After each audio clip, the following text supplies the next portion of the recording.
Okay, good morning, Yidden. We're back to the Gemara. Kuf Tez Vav Amud Beis 115b. And excuse me, we are there's two lines which begin with the word matzah. We're at the first one. In the middle of the line, which is Amar Avsimi. It's about a third to the bottom of the page. Amar Avsimi. Amar Avsimi. You see it? Simi with a sim. The beginning of the line? No, the line begins with the word matzah. There's two lines that begin with the word matzah. Yeah, okay. And then in the middle of that line, middle of the top line of matzah, it says Yes, Amar yes. Avsimi. Okay. And you have it. A second.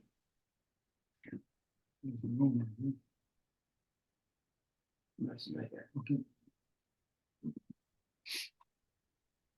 Okay, though the Gemara does follow a pattern, because for the most part we're going in the order of the Seder, but because the Gemara is a conglomerate of conversations, it's not always exactly in order, and some of the things come out of order because one thing leads to the next in tangents and so on.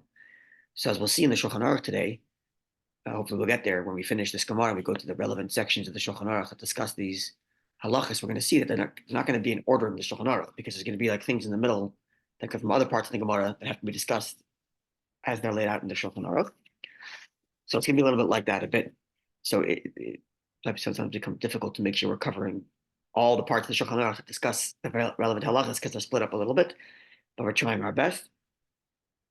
And in this instance, we'll also have a passage from the Rebbe Zagoda, which maybe we'll get to tomorrow. Sorry.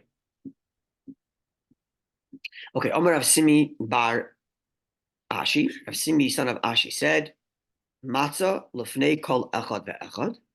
Matzah should be in front of each and every person. V'charoises lefnei kol echad ve'echad. And the charoises should also be in front of each person. Okay, so he only identifies here matzah, marar, and charoises, right? There's more things on our Seder plate. For starters, we have the vegetable, but we already discussed the vegetable in the Gemara, right? We already discussed the dipping of the vegetable. Now we're getting to the recitation of the Haggadah, which is the next mitzvah on our list. So as far as the mitzvah of reciting the Haggadah goes, what do you need to have present in front of you? The onion, the potato. When you're reciting the Haggadah, the onion potato is gone already. You ate it already. So what's present what has to be present, halachically speaking, when you recite the Haggadah? Probably Matzah, matzah, and charoises. There's two other things actually that are there, which we also mentioned earlier, which is the two cooked food items. Yeah, beitza and shankbone. The beitza and the shankbone, which we learned in the Gemara. There are customs to do beitza and shankbone, but it could have been any two cooked foods, right? One to remember the Pesach offering, one to remember the Chagig offering. That was already mentioned in the Mishnah. So now we're adding, in other words, if we follow the pattern of the Gemara, not the pattern of our Seder, of our Haggadahs, right? Remember, our Haggadahs are designed to fulfill all the halachas in here, not the reverse, right? So, I mean, the Gemara is not based on our Haggadah. The Haggadah is based on the Gemara. So, if we're following the pattern of the Gemara, we already have the two. The two food items on the table, the two cooked items, which today we have the beitza and the egg and the shankbone, but we already have two cooked food items. Remember that. We already did our dipping. That's gone. And we learned this once, that in Talmudic times, at this point, they were setting their Seder plate, not earlier, right? Because they had the tables brought in front of them. After Kiddush, right? So now the question becomes, what's left now on your Seder plate, or the main elements of your Seder plate that are required to be present while you recite the Haggadah, which is coming next, right? Is the matzah, the marar, which you also discussed earlier a little bit, and the charoises, which you also Can I ask a question? Sorry? Yeah. So what do they do if, speaking of the shankbone, if the zroa is in commemoration of temple times, what do they do in temple times? They would have had a piece of the Pesach offering sitting on their plate. Mamash. Okay. Yeah. Right. That's in the Shulchan Aruch as well. It's hard to like parse out which parts of the Shulchan Aruch we should be reading now, because right. No, because the Shulchan Aruch is going to take us the way we set the Seder plate, which is going to include a whole discussion on what qualifies as Mara. We haven't got to that part in the Gemara. right? And yeah, So and it could, the Shulchan Aruch is going to be a little different than the way it's built in the Gemara. right. Follow? Right? And it's possible that it wouldn't have been a bone. It could have just been a fatty piece of meat. No, literally a piece of meat, the piece of meat that they would have eaten at the end of the Seder. Right. The Right. same way I have the matzah on my plate that I'm going to eat later, I have the piece of Pesach Right. later, right? Right. The point here is that actually these items are here required to be present while I recite the Haggadah. Now, while I recite the Haggadah, while I recite the story, these items should be present. Now, some of the items you already identified as being there, the maror and the charesis. Now we're adding that matzah also has to be there. In a minute, we're going to get to the fact that the matzah also has to be broken while it's there. Right? That the matzah also has to be broken while it's there, which is why before we recite the Haggadah, we also do yachatz, right? Because, as we'll see, right, this is all about fulfilling the mitzvah of retelling the story and the way in which Torah tells us to retell the story. We know the Torah tells us to answer your kid's questions. So you got to get the kid asking. We'll talk about that in a second. But the Torah also says that for example, the Torah says you point at the matzah and you say this because of this, right? So then you have to have matzah present to tell a story. Matzah zoo. Right, yeah, exactly. You have to have the maror present. You have to have the Pesach present. So these are all the presence of the kaira, what we call the kaira today, or the presence of the matzah maror and the charesis, as we're learning now, is in fulfillment of our obligation to tell the story properly, which is the next item that we're discussing. Okay. Now, what Rav Simi is adding here is that it's not enough that there's one on the table, but actually each person has to have one in front of him. Can I ask another question? Sorry. Yeah. Regarding the matzah, since we're talking about breaking it and etc., when they had the soft one, that was more like a They ripped it. they would tear it, whatever. Okay, we'll get to that in a second. The breaking part we'll get to soon. But the point is, it ripped, whatever. What's the difference? It doesn't have to be cracked. It's not the sound, as we'll see. But what is Rav Simi saying? That matzah, maror, charesis has to be in front of each individual person in order for them to fulfill the mitzvah properly of telling the story. It has to be present in front of everybody, right? Which means, let's just stop right here for a second and think about this. You were already told you have to have 2 cooked food items, which today we have beitza and zeroya, right? You have to have 2 cooked food items. We already told that. Yeah. Is that in front of everybody? In Rav Simi's opinion. It is. Why? What did he just say is in front of everybody? It's on the table. No, but each individual person has to have their own beitza and zeroya? Oh, Not necessarily. So if we were to follow Rav Simi strictly, we might have in the center 2 cooked food items, whatever they happen to be. And let's just say, why not following our custom, an egg and a shank bone? But only one for everybody present. But matzah, maror, charesis, each person will have that in front of them present. That's what Rav Simi is saying. Because those 2 food items, the zeroya and the shank bone, the zeroya and the beitza, which are the commemoration of the Pesach offering, the Chagiga offering, aren't required in order to fulfill the commandment to tell the story. You don't have to have those food items present in order to fulfill the mitzvah of telling the story of the Exodus. So why does every person have to have it? It's just to have a symbol on the table to remember what once was. Okay, so have one for everybody. Each person has to have their own beitza and zeroya. Why?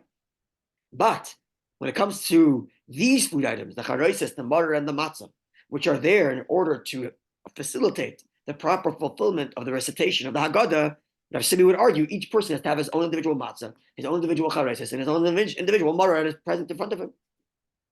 This is only my personal suggestion. I haven't seen this written anywhere, but so it would seem correct to me. Okay? Let's continue now. Continues of Simi, son of Ashi. Ve'ein oikin es hashulchan. We do not remove the table. Ella only lifnei misha omer Haggadah. Only in front of the one who's reciting the Haggadah.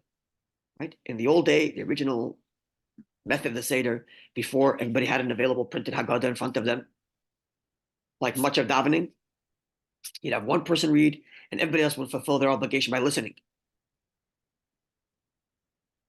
As we'll see in the Shulchan Aruch, there's value to that. It's like davening in a minyan. You have lots of people together, so one person would read, and everybody else would just listen. Okay, so it says Rav Simi, each person has to have matzah and charesis and maror in front of them, even though they're not actually reading, they're just listening to someone else read. But then the reader, they have to remove the table away from the person who's reading only. What's this business with removing the table away? So in Talmudic times, each person had a small individual table in front of them, right? Not a big table like this. Yeah. So they would literally physically take the table and take it away. So it was set up and then they'd take it away without eating anything. What's the point of that? No, you were done eating. You didn't start eating. No, well, why is it done? For gebrachs. What? For The gebrachs. brachs, no. Brachs a minute that evolved hundreds of years later. How would you take it away? You haven't started eating yet. To raise curiosity from the kids. And that's the next element you need in order to get to fulfill your obligation of telling the story properly. You have to get the kids to ask a question. So get rid of the table. The kid's like, hey, we didn't eat yet. Why are you taking it away? So says Rav Simi, that obligation is only in front of the person who's actually reciting the Haggadah. So everybody else would have their little tables in front of them with their matzah bar and charaises, including the reader. And then all of a sudden, they would take the table away from the reader. That would raise curiosity. And they say, oh, now we can recite the Haggadah. Table comes back, and then recite the Haggadah. Yeah, we clear on this? Yeah. Okay, go. Yeah. What happens to the shank bone and the egg if everybody has individual tables? Where is that going? Sorry? Where's the shank bone and egg? Where's that placed? When everybody I don't know. It's just present somewhere. So present somewhere. I don't know. You're right. If everybody has their own table, what's the story? What they had in front of the one who was reading. Sorry? I mean, that's a good presumption. Maybe let's just say it's in front of the one who's reading and that's it. Let's just say it's in front of him. Yeah, good. Good. Let's just say There's that. a tangent, but does it discuss the origins of the placement on the kaira where each item is? Is that Yeah, the Shulchan Aruch does that. I I'm think we saying learned it has to be organized. Didn't we learn it? Has to be organized in such a way that you hit the first mitzvah first. Huh. Didn't we learn that? I It's in the don't Shulchan know. Aruch, but I believe we learned it. And it's placed in such a way where the first items you meet are the ones you touch first. What you need is first, is closer to you. Okay, we're not gonna let's stay focused. Okay. So this is Rav Simi's opinion. Everybody has their own matzah marach haraises, but the table's only removed in front of the person who's reciting the Haggadah. Rav Huna Amar, Rav Huna says, Kulu nami lefnei mi she'omer v'Haggadah. Everybody is in the presence of the person reciting the Haggadah.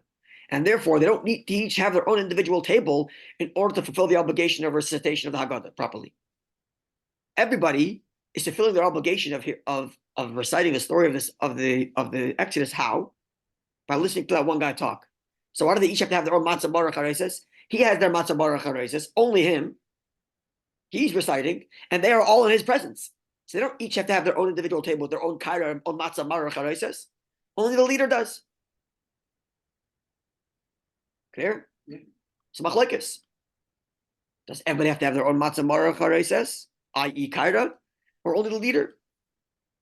Says the Gemara, Hilchis the Rav Huna, the halacha follows Rav Huna, and only the reader requires a kaira in front of him. Only the reader requires the matzah baruch hareses in his presence, which we call the kaira, which they're called like a table, actual little table in front of them, in front of their divans, right, that they're leaning on. Yeah.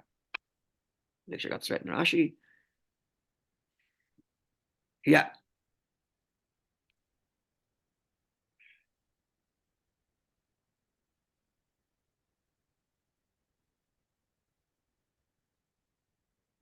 This is what seems to be. This is the correct interpretation as it seems to me. there's Sorry? a technical issue that I've wondered also. I encountered this in my own seder, but let's say the matzahs, the three stack of matzahs, that goes on top of the kaira. Sorry? Does the stack of three matzahs at the seder, does that go on top of the kaira of the items? Why would it be on top of the items? I'm just asking. Where does it go? Aside? It does. The Gemara makes no reference to how you put it. Just leave it on your table. Oh, Whatever okay. you want. We do it with the kaira's on top. Kabbalistic reasons. We're leaving it alone now. I don't want to talk about the setup of the kaira right now. At least Okay, not sorry. completely. Maybe when we finish everything, we'll come back to the Shulchan Aruch. We'll go through it slowly because there is a lot of detail on that. But there's so much more we have to do because we didn't discuss what ingredients in the maror. We didn't discuss what ingredients the charesis. Right. We discussed the charesis, the maror, and maybe we will go through that now. Maybe tomorrow we'll do that. We'll go through that part of the Shulchan Aruch. Okay, but let's just. I want to add one more thing here, which Tosis points out that I failed to mention, which is like this. So I'm saying here that you have to have the matzah marach haresis present because that's the proper way to recite the story, which is true. Tosis adds that perhaps the reason why Rav Simi, is of the view that each person should have his own matzah and marach haresis in front of him is so that when they come to eating it, they can eat right after the bracha and not wait for the guy to pass it to. Oh, Okay, not everybody agrees with that thinking. Others point to the way I described it because that's the best way to recite the Haggadah, even though someone else is reciting the Haggadah. I want to have the matzah mar in front of me. Be that as may. Okay, so dispute. Does everybody have to have their own matzah mar chareses, or Rav Huna view only the leader has, and everybody else is in his presence anyway? And Allah follows Rav Huna, only the leader has to have matzah mar chareses in front of him, which is basically the kaira. it's Pesach, Matzah, Mar Harosis, those four things. It's Pesach also, but he's not mentioning Pesach here because Rav Simi lives in Babylonia way after the temple's destroyed. So he's only mentioning the three matzah mar and chareses. But yes, the Pesach would also be there if we were in temple times. Yeah, but we're not in temple times. We're in Babylonia right now. If we're Mishnah, it might be a little different. Yeah, I clear? have a question, but I'll wait till later. Okay. Yeah. Yeah. So now this is the first time the Gemara introduced this idea of removing the table. Yeah, saying that even Rav Simi, who says everybody has to have their own matzah mar or charesis, but only the leader has to have a table removed. For Rav Huna, that is the only table present, and that will be removed. So the Gemara asks, "Lama oikenes hashulchan? Why do we remove the table away?" Amri devei Rabbi Yanai. So they explained in the study house of Rabbi Yanai. Here's the reason why you got to remove the table. Today, shiakiru tinoikis, so the children should notice this change. That you brought a table and now you didn't eat anything; it's being removed already. B'yishalu, and I'll ask. We need to elicit questions from the children. That's the proper way to fulfill the obligation of reciting the Haggadah, is to respond to the children's questions. So we got to do things to provoke their curiosity. So setting up a table and then removing it, this invokes curiosity. Okay. The Gemara tells us a story like this. When we get to the Rebbe's Haggadah, we're going to revisit the story. Abaye have a Yosef Kameh de Rabba. Abaye was sitting in the presence of Rabba. Presumably, when he was a child. Abaye, we learned this before, was an orphan and raised by the great Rabba. So I'm going to assume that he was a child and he was sitting in his adopted father's present for the Seder. Chaza, he noticed, they're taking the plate or the table away from him. Amar lahu, he said to them, Rabba and all others assembled, said Abaye as his curious child, Adayan le kachlinan. We haven't eaten yet. Now you're taking the table away. We haven't eaten yet. Rabba said, you've exempted us from reciting the manashtana. You don't need to say the manashtana anymore. Why don't we have to say the manashtana? In that case, The manashtana is to arouse curiosity, to get them to ask the four Manashtana questions. is the curiosity. Those are the questions. Right. But we did it already. You asked. But now we can say the Haggadah. We can say the story. We can respond to your question to explain what's going on. We don't have to say Manashtana anymore. Now let's see Rashbam at the bottom of the page. The very, very bottom of the page, the two lines there. You see it? The bold there says Patartim Manashtana, yeah? You see it? Oh, it's not bold here. Yeah, it is. Patartim Manashtana. Yeah? Rashbam comments on those words. You've exempted us from reciting the Manashtana by way of you asking why we remove the table, and explains Rashbam. The Tanya come on. Sorry? sorry, we learned this before. We did. Last I year, remember you 2 years ago, we went through the Haggadah. We talked about this dispute here. Oh, good. Glad you remember. Did we review it this year? Maybe I mentioned it between Mechamayev and Maybe. Shul. I don't remember when I heard it before. But It's possible we I spoke remember about this I heard before. it from you. Yeah, this is it. Okay, so Tanya Lakamon, because we learn later, Chacham, if a child is intelligent, Shoyaloi, the child asks. Vim Lav, if the child isn't intelligent enough, Shoyal Atma, you got to ask yourself. If you can't get the kid to ask a question, you yourself ask the question. You say the Manashtana. Shoyal Atma, Manashtana, you ask yourself Manashtana. The Kivin Sheshalanu, because you now asked us, says Rabba to Abaye, Manashtana, you asked us already. What makes this different? Why we're behaving differently now? We don't have to say manashtana anymore. Only to respond to the question, the kid's question, which is Abaye in this case. Because we were slaves in Egypt. Now we're doing all these things because of that. So in Well, they Rashbam's, mentioned that to the child, right? sorry? They mentioned that. Yes. reasoning to So the in child, response, right? Rabbi says, Questions. "Oh, thank you so much for asking a question. Now we don't have to say this manashtana anymore because the question was asked already. Now here's why we're doing this. Okay. We're doing all these things because we want you to be curious, because we want you to ask, and we want you to know. This is a story. We were slaves in Egypt, and we came out, and that's why we're doing this, and we're having matzah and butter. And now you can explain everything to the kid because he asked the question. So in Rashbam's interpretation, is there an inherent requirement for kids to ask manashtana? No. The requirement But if they is do, they- to get any question going. Right. Now, why do we have manashtana? Very simple reason. Because our kids already know the answers. So we are like that other clause here he mentions. He says, if the kid's smart enough, he asks the question. If the kid's not smart enough, you ask yourself. Our kids are all smart enough. They're smart enough not only to ask the questions, they're smart enough to answer the questions. So we're kind of following the pattern of asking ourselves the questions. We're not really doing the original thing, which was to invoke curiosity of the kids and make them ask. We're not doing that anymore. We're asking the question ourselves because whatever, our kids are educated, so we don't need to get them curious. They know already. They spent the last 2 months in yeshiva learning, or Shifka, whichever school they go to. So we're already following the second clause, which says your children aren't asking, you ask yourself. So we have manashtana printed into our Agada. But if we were doing it the original way, like Rabbi was, where presumably Abaye was not taught in class that we're going to remove the table away. So when it happened, he was genuinely curious. So there's no reason to do manashtana, says Rabbi. There's no printed Agadas in those days. You're following a pattern of halachas. And halacha is get your kid to ask a question and an answer. Good, we got him to ask a question, he answered. Now we answered. No reason for manashtana in Rashbam's view. Now let's look at Tosfos. Tosfos is the margin on the right, like a little inset box there on the right here. The gate, yeah, you see it? Whole thing here. Then one step inside. That's Tosfos. Go down to the bottom, third to last line. So we remove the table in order to invoke questions from the kid should notice and he should ask. That's what the Gemara said. Says the Rashba, says Tosfos, koloimar.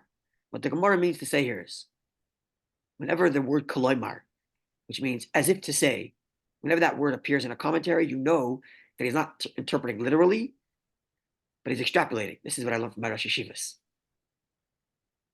Rabbi Steinmetz used to tell us this. And Rabbi Friedman used to say the same thing. If Rashi or Tosfos say koloimar, it means they're stepping away from the literal interpretation of the Gemara and giving us a little more extrapolative interpretation. Because the literal interpretation of the Gemara is, you want the kid to notice you remove the table, and he should ask. Ask what? Literal interpretation of the Gemara. What's he going to ask about when he sees the table being removed? He's going to ask, why are you moving the table away? Yeah, why moving the table? Oh, there's nothing else to ask.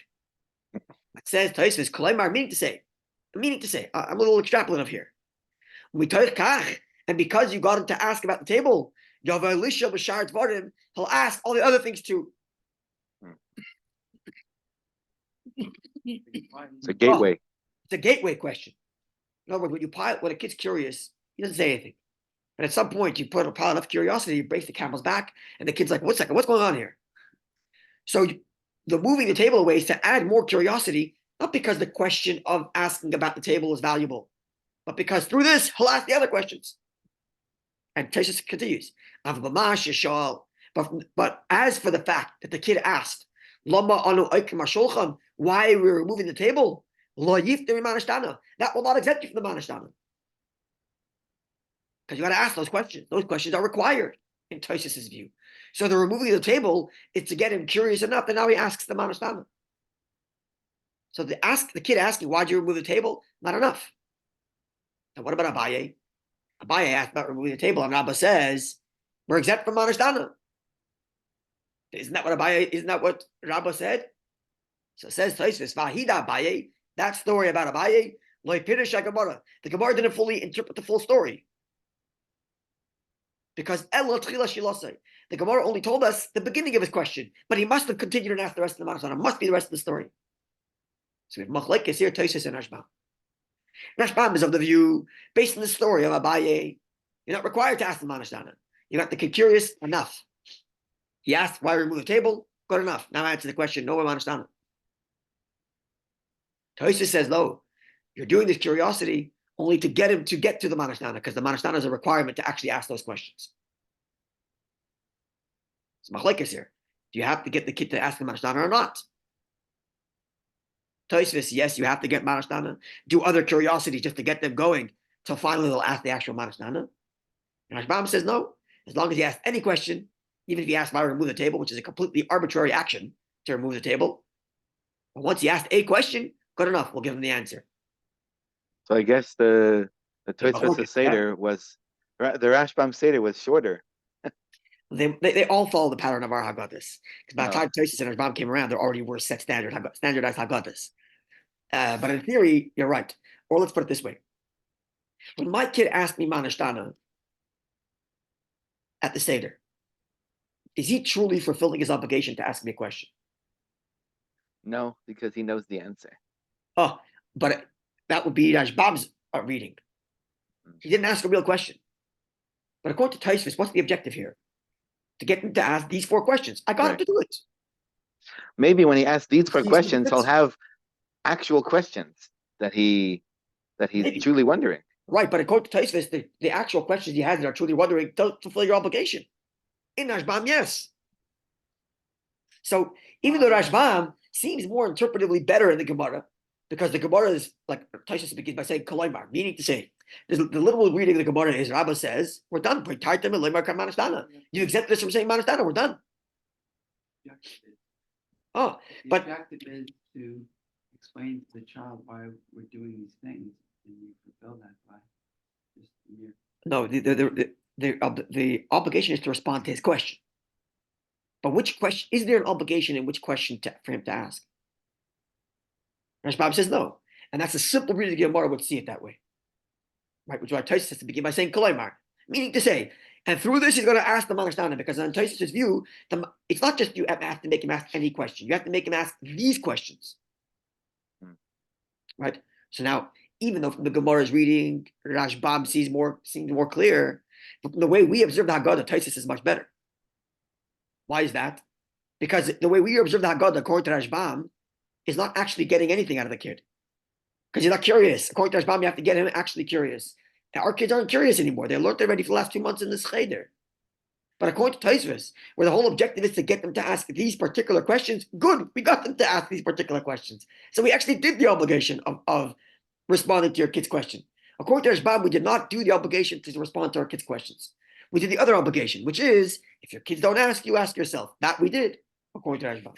But according to Tosfos, where the obligation is to get your kids to ask these questions, then by our Seder, we actually fulfilled the obligation of answering our kids' questions because they asked the question we told them to ask.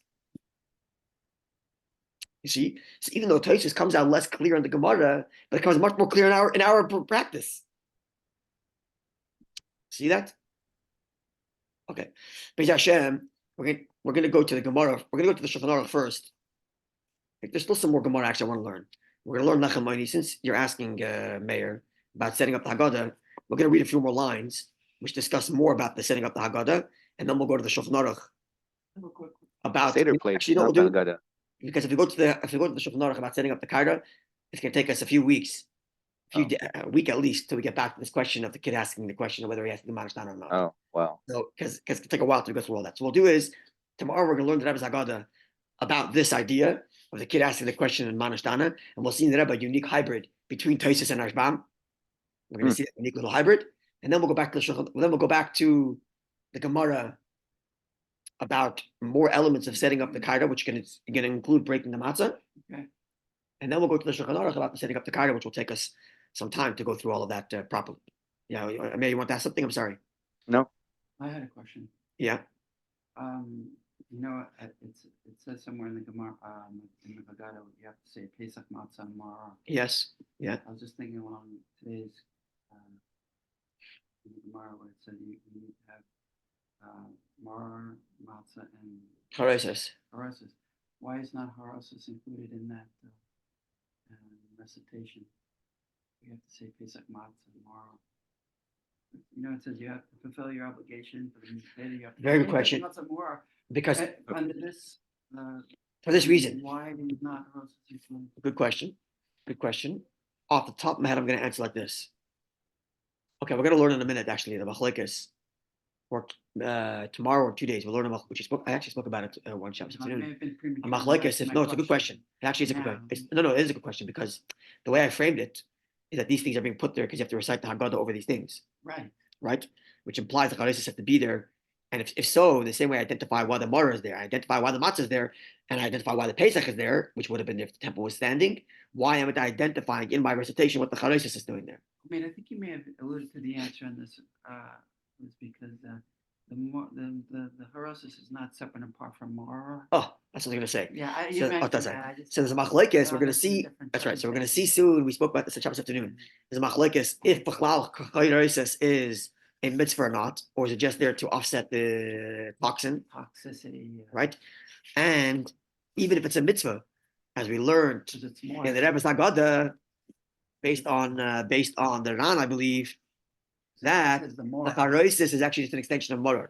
Moror is to remember the bitter state, and the charesis is to identify the specific bitter taste, which is mortar. So it's just same. The Rebbe based on Maral, based on Ram. Right, it's part of the moral category. So that might be the answer to that question. Very, very good. That's what I was thinking. As you're saying, No. Look, Yeah. it is a good question. Ask the question. I remember you had It is a good given question. some kind of answer. Yeah. From. And actually, I think for brachas, basically.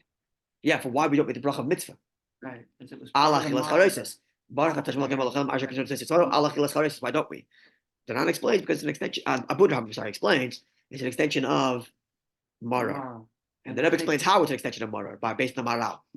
Yeah, so we'll get to that. The reason for this as well. That may include why it's not identified specifically as an extension of Maror. Very, very good. Okay, good day. Yeah. So again, tomorrow we'll look at the Rebbe's Haggadah about this machlekes Rashi and Rambam as to whether or not the kids are required to learn the same Manashtana or just get any questions. And then we'll get back to the Gemara that continues to discuss the rest of the Seder plate, which is going to include Yachatz breaking the matzah, as well as the Charosis which we haven't covered. And once we do that, then we'll get to the Shulchan Aruch about setting the Kaira, which is going to take us some time to get through all of that. Wonderful day. yeah, Yeah. yeah, but you can stop the recording. Oh.